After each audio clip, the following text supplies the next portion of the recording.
What's happening, folks? Welcome back to the channel. It's a big day. We are here with the starting 11 prediction for tomorrow's game against Aberdeen. But today is the big day that everybody in Scottish football has been waiting for. Everybody wanted to know who the replacement was going to be. It is big news.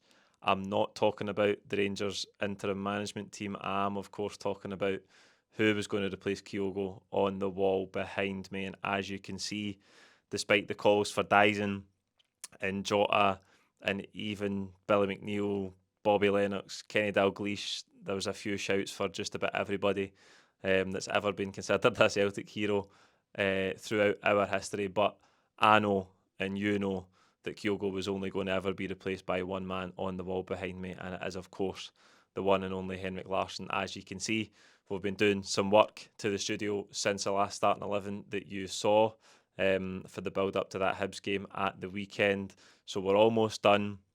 First of all, I hope you like what you can see behind me. It freshens things up. Hopefully, it looks better for you guys watching. And like I say, we're almost done with the full room here, and then hopefully we can start playing about with different setups and hopefully introduce some new content coming to you from this studio as well. But we are here to talk about the Aberdeen game, and we come into it off the back of that defeat at Easter Road at the weekend. Before we move on, actually, please let me know what you think of the studio in the comments below. That would be much appreciated. A rare defeat at the weekend. I think certainly in the back of my mind, I don't know about you guys, but I had the feeling that there might be some drop points at the weekend just off the back of Munich. And I know that the manager was keen to point out that Munich is by no means an excuse for the players mentally or physically, whatever they put into that. He was very keen not to let them off the hook with that performance on Saturday. I think we obviously started the game poorly. We conceded a goal in the first minute. Hibs, who have been in good form and were unbeaten in 12 games going into it, they get their tails up. They've got something to defend, something to hang on to. And then again, we concede 1 minute before half time. So we've conceded goals at the worst possible times. It gave us a mountain to climb in the second half. And I think, to be fair, the response was good and we fought well in the second half, but you could tell we just didn't have that usual sort of zip in our play. We didn't have that usual quality in the decision making and the end product. And I would put that down partly to Tuesday and the fatigue the players have had, not just from the game during the week, but the build up of the fixtures over the last 3 or 4 months. Of course, the 13-point gap remained because Rangers predictably went and get beat 2-0 at home by St Mirren. But thinking about us, it's a rare defeat. We'll want to go and put it right tomorrow against Aberdeen, who have sort of turned things around a wee bit. They obviously started the season like a house on fire, and then they went on an incredible run of 14 or 15 games without a victory. They have won their last 3 in all competitions now, going back to that 3-0 win over Dunfermline at Pittodrie in the Scottish Cup. They have since beat Dundee at Dens, and they had a late 1-0 win over Kilmarnock at Pittodrie at the weekend, so they'll be feeling a bit better about themselves. If you think back to the 2 games we've had against them this season, they have been close encounters. With the 2-2 draw at Celtic Park, where we were 2-0 up at half-time, playing really well, switched off second half, they came back into it. Remarkably, they are the only team in the Scottish Premiership who have scored a goal, let alone taken a point from Celtic Park this season. And then we had the game at Pittodrie in December, which was a close, hard-fought battle in really difficult conditions, rain, swirling wind, horrible night at Pittodrie as you can sometimes get, and a brilliant Rio Hatate winner sealed the points for us. But you'd expect it to be tough tomorrow, but you're just looking for a reaction from us. You're looking for us to get back to winning ways. Again, if you think about the points I'm making about fatigue and build up in the players' legs, maybe just paying for us on Saturday. I mean, we're only, Tuesday? We're only 3 or 4 days later, so we're going to have to be back at it again tomorrow. But you'd expect, as I say, that reaction. The players and the manager keen to go and get back to winning ways. I think we only need 7 victories to secure this title, and the quicker we can get them, the better. There's huge incentive for the players going into this end of season. The league's there, the Scottish Cup is there, the possibility of another treble. Want to finish as strong as we can, and Brendan Rodgers' teams over the years have tended to do that. So if we turn our attention to the lineup for tomorrow, there was 3 changes to the team that faced Bayern Munich at Easter Road at the weekend. I think McCowan coming in made sense. I think I got that one right in the build-up. Ida coming in to start the game again, I thought that would happen. Sloop in at left back, Taylor in for Sloop at left back made sense as well, given the exertions on Tuesday, but it just didn't work for us. And I say we got off to an absolutely horrendous start in the game and just couldn't recover it from there. So it'll be Casper in goals. Some question marks about his role in the second Hibs goal at the weekend.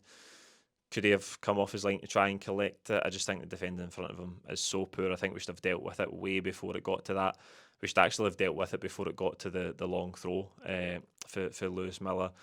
The Hibs right back, I think Trusty and Taylor, just a wee bit of miscommunication, and then we just really struggle to clear it. It goes out to the left-hand side. Ida's still in there, and I think all he really does is confuse the Celtic defenders, because between the three of them, Ida, Carter Vickers and Trusty, they can't pick up Josh Campbell, and it's a good ball in and a decent header. But again, going back to that home record, we have defended brilliantly, and let's hope we can get back to that tomorrow. So right back, I'm going Johnston, Carter Vickers and Trusty, again, who didn't have a brilliant outing. I think Trusty, the first goal was really poor. It's a soft goal for us to lose. I think Trusty's going to push up the halfway line. He's trying to go and press the ball, but Taylor's out of position behind him, and he just leaves a gaping hole. And maybe once Hibs get the ball into the centre of the pitch, we could maybe rotate to deal with that better. But I don't think Trusty had a good afternoon at all. And again, I can see in the comments and reactions that some people still have their doubts about Austin Trusty. He can have really good performances. I think again he was decent against Bayern Munich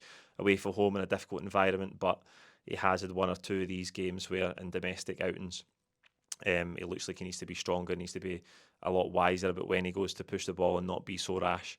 And I think that was the case at the weekend. Left back, I'm going Jeffrey Sloop. Again, Taylor, I thought he was poor at the weekend. I think Sloop coming into the game really shows you the difference that he can make. I think he's got great pace, he's got great strength.